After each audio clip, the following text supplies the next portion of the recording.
Vous écoutez Alger Chaîne 3, le journal.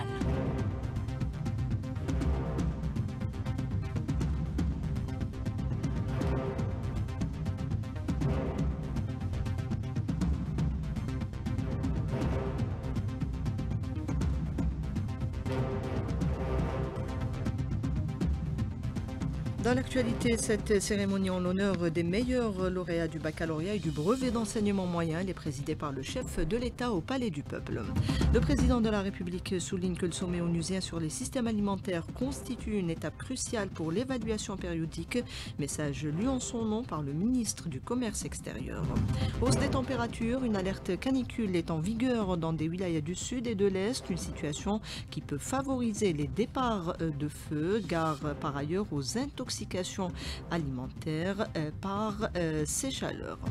Conférence à l'ONU sur la question palestinienne et la solution à deux États. La famine fait rage à Gaza. L'on dénombre 14 martyrs ces dernières heures. Football, le coach des A-Prime anime cet après-midi une conférence de presse. Les protégés de Bouguera affronteront en amical demain la Mauritanie à huis clos au Stade Chaker de Blida.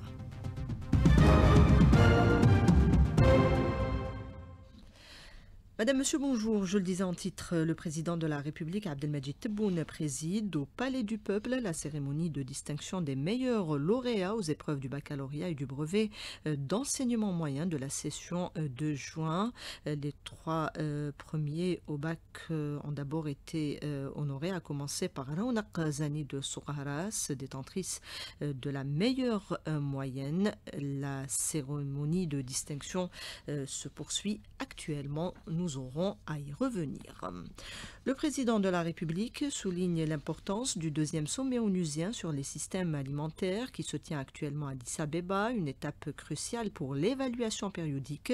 Dans un message lu en son nom par le ministre du Commerce extérieur, le chef de l'État a rappelé l'engagement de l'Algérie à intégrer la transformation des systèmes alimentaires dans ses stratégies nationales, en adoptant d'ailleurs plusieurs initiatives, entre autres l'encouragement de la céréaliculture et l'agriculture saharienne, où l'Algérie se démarque d'ailleurs. Cette expérience a été présentée au sommet onusien par le ministre Kamel Rzig. Cette agriculture dans le Grand Sud constitue un axe stratégique pour la sécurité alimentaire et l'équilibre écologique.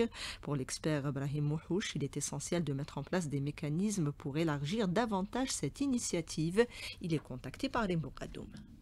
L'Algérie doit se mobiliser pour valoriser les réserves d'eau du Grand Sud, inciter et attirer les grands investisseurs agricoles à s'orienter vers la production des cultures stratégiques sous leurs différentes formes, particulièrement les céréales, les cultures sucrières, les cultures oléagineuses et les cultures fourragères, ainsi que les activités d'élevage pour la production de lait et de viande. Toutes ces activités ne peuvent être réalisées économiquement que sur la base de respect de l'itinéraire technique et l'application stricte de tous les aspects scientifiques et techniques spécifiques à chaque culture. Et cette initiative a même d'encourager l'agriculture pour faciliter les démarches administratives aux opérateurs. La CRMA met en place un guichet unique en prévision, notamment de la campagne Labour Semail, nous dit Abdelhamid Zoued, notre correspondant à Djidjel. Cette structure qui regroupe notamment la Caisse régionale de mutualité agricole, la coopérative des céréales et la banque Badr offre toutes les facilités aux agriculteurs et leur permettra d'éviter des déplacements inutiles. Précision de Ahmin Khaled, directeur de l'agence CRMA à Djidjel. Afin d'accorder toutes les facilitations aux agriculteurs pour la bonne réussite de cette campagne et dans le souci d'éviter aux agriculteurs le déplacement d'un guichet à un autre, il a été procédé à l'installation d'un guichet unique au niveau de l'URCAD de Djidjel à Kaouz. Le guichet sera ouvert toute la semaine pour réceptionner et recevoir les dossiers créditiques qui seront traités sur place pour leur prise en charge en matière de financement ou d'assurance. Donc j'invite tous les agriculteurs à se rapprocher de ce guichet et le meilleur accueil nous sera réservé. Djidjel, Abdelhamid Zouad, Alger Chaîne 3. Une mer démontée annoncée pour ce mardi alors qu'une vague de chaleur concerne plusieurs wilayas du sud et de l'est. Une météo qui favorise les feux de forêt, ce qui était en cours ces dernières 24 heures, ont pratiquement tous été maîtrisés. Le point avec Mohamed Ersqi Neit Brahim, chargé de communication à la Direction générale de la protection civile. Il est joint par Lina Addouche. L'extinction de 14 incendies du couvert végétal en général, dont 4 incendies de feux de forêt, un incendie de maquis, 5 incendies de broussailles et un incendie de récolte et 2 incendies d'arbres fruitiers et un incendie de palmerie. Avec des moyens engagés, on permet l'extinction de 6 incendies et d'éviter leur propagation. Donc on n'a pas enregistré ni personne décédée durant notre intervention ces derniers jours. Hausse des températures et risque d'intoxication alimentaire, certains produits sont très sensibles et constituent un danger pour la santé du consommateur. Reportage de Mahdi Haddaoui. Dans de nombreux fast-foods, des sauces artisanales sont servies à la clientèle. Pourtant, les contenants ne comportent ni date de production ni de péremption. Alors que dire de l'hygiène et de la chaîne de conservation? Les consommateurs sont-ils attentifs à ces détails?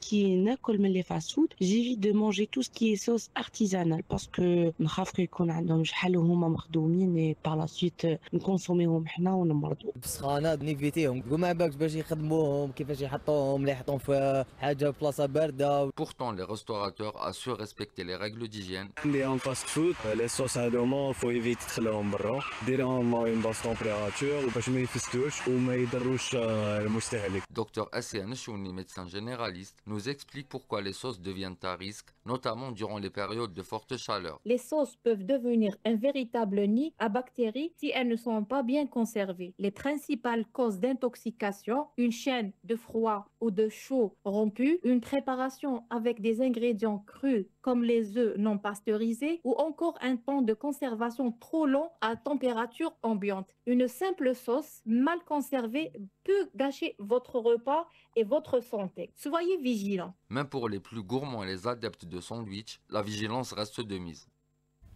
En cette période d'inscription universitaire, les nouveaux bacheliers peuvent également améliorer leur niveau d'anglais en s'inscrivant à une plateforme numérique mise en place à cet effet par le ministère de l'Enseignement supérieur. Les détails avec Samia Alloud. Hello and welcome to 3ENL Plus Listening MOOC. Improve your listening skills through practice. Faciliter l'apprentissage de l'anglais, son assimilation et compréhension, c'est l'objectif fixé lors du lancement de la plateforme Dual EDX où des cours en ligne, exercices et tests sont progressivement publiés. Un enseignement à distance qui permet de doter les nouveaux bacheliers de cet outil linguistique essentiel dans une myriade de spécialités à l'université qui utilisent des terminologies spécifiques à cette langue, par exemple pour le développement ou la programmation informatique. Professeur Ahmed Belhani, spécialiste dans la transformation digitale pédagogique et e-learning, président de la Commission nationale de l'enseignement à distance, chargé de l'anglais à distance au profit des enseignants et étudiants. Digital University of Algeria est une plateforme qui a été installée parce que c'était la stratégie du secteur de se lancer dans l'enseignement universitaire à l'anglais. La stratégie sectorielle a vu que même l'étudiant doit être formé donc pour faciliter le transfert du savoir en langue anglaise. Donc si l'enseignant enseigne en anglais, il faut que l'étudiant maîtrise et comprenne bien la langue anglaise. À cet effet, il a été décidé de placer un cours selon des normes internationales, ce qu'on appelle le MOOC. Des cours en ligne qui permettront aux nouveaux bacheliers d'apprendre plus sur cette langue pour faciliter le transfert de connaissances, mais aussi pour une meilleure compréhension des modules et cours dispensés en anglais. La plateforme Dual EDX vise à faciliter la compréhension avec un contenu pédagogique qui utilise plusieurs formats multimédia accessibles directement en ligne. Le ministre de l'Énergie prend part aujourd'hui par visioconférence à la 61e réunion du comité ministériel conjoint de suivi de l'OPEP+. Objectif, évaluer les engagements de production pour mai et juin, analyser l'état du marché pétrolier et discuter des perspectives à court terme pour garantir la stabilité du marché. Les Nations Unies organisent une conférence à New York à partir d'aujourd'hui sur la question palestinienne et l'avenir menacé de la solution à deux États. Pour l'ambassadeur palestinien à l'ONU, Riyad Mansour, cette conférence offre une opportunité unique de transformer le droit international et le consensus en un plan réaliste et de prouver la détermination de mettre fin à l'occupation. Israël et les États-Unis ont refusé de prendre part à cette conférence qui avait été reportée en juin en raison des attaques israéliennes contre l'Iran et dans un geste provocateur récent, le Parlement de l'entité sioniste a voté une motion non contraignante visant à annexer la Cisjordanie occupée, y compris la vallée du Jourdain. Que reste-t-il alors de la Palestine historique? Élément de réponse avec l'analyste politique Gilbert Ashkar. Il répond à Rabia Slimani. À Gaza, un génocide doublé d'une épuration ethnique. On est en train de pousser les Gazaouis dans un coin de l'enclave avec l'idée de les évacuer par la suite vers d'autres pays du monde. Qu'est-ce que vous voulez que ça soit, cet État palestinien dans ces conditions? Au bout du compte, il y aura probablement cette concentration qui reste comme habitant à Gaza dans une petite partie de l'enclave. Ça fera partie de cet État palestinien qui couvre d'autres enclaves en Cisjordanie, tout entouré par l'armée israélienne et par des colonies. C'est toujours bien que des États du monde reconnaissent Palestine, mais sur le plan concret, aujourd'hui, l'alternative, c'est soit l'épuration ethnique, c'est-à-dire l'achèvement de la Nakba de 48 par une nouvelle Nakba. Et sous pression internationale, l'entité sioniste a décrété depuis hier une pause tactique dans 3 secteurs à Gaza, mais l'agression se poursuit. Les petites pauses sont une concession de Netanyahou à la pression internationale et interne, parce qu'à l'intérieur, une grande partie de l'establishment sioniste qui a peur pour l'avenir, l'image d'Israël s'est détériorée de manière considérable sur le plan international, y compris dans les pays occidentaux. Eh bien, ils font quelques petites concessions, mais qui ne trompent personne. On assiste à non seulement à une guerre génocidaire, mais à un génocide planifié, cet usage de la faim pour tuer des milliers de personnes à Gaza s'ajoute à tout le reste. Quand on fera le bilan de ce génocide, on verra qu'on est dans les centaines de milliers de morts. Et la faim utilisée comme arme de guerre, elle a tué ce lundi 14 personnes. L'aide humanitaire commence à être acheminée, mais reste quasiment infime, selon le journaliste Rami Aboujamous, contacté à Dir el-Balah par Rabia Slimani. La bande de Gaza a besoin, d'après les Nations Unies, 500 camions par jour minimum pour venir en urgence les besoins, même pas pour satisfaire, mais juste pour l'urgence des besoins à Gaza. Hier, ce qui sont passés, c'est juste 130 camions qui devaient passer par l'Égypte. Il y a juste 17 camions qui sont passés depuis l'Égypte. C'est pour ça que le manque est toujours là, la famine est toujours là. Malheureusement, la totale des personnes qui ont été tuées avec l'arme de la famine, 147 personnes, parmi eux 88 enfants. Et c'est pour ça que malheureusement, cette arme de famine continue à nous massacrer. Personnel militaire, les bombardements qui ont fait depuis ce matin 43 personnes qui ont été tuées, parmi eux 9 personnes qui attendaient l'aide humanitaire. Des propos recueillis par Rabia Slimani. Cet été, les algues brunes se sont invitées sur une partie du littoral algérien. Certains estivants voient leur projet contrecarré. Ces algues menacent l'écologie, mais pas directement l'homme. Les explications de Bilal Bensari, enseignant-chercheur à l'université Ouali Boumediene de Bebzouar. Il est contacté par Lina Adouche.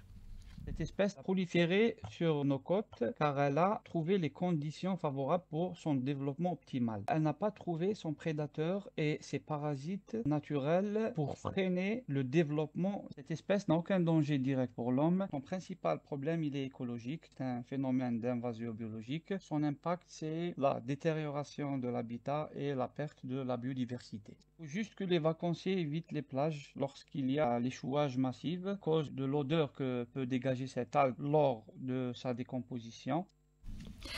Escapade pour un groupe d'enfants de Tougourt invités en cette période de vacances à Bouira pour un moment d'évasion. Les détails avec notre correspondant Aris Chachoua.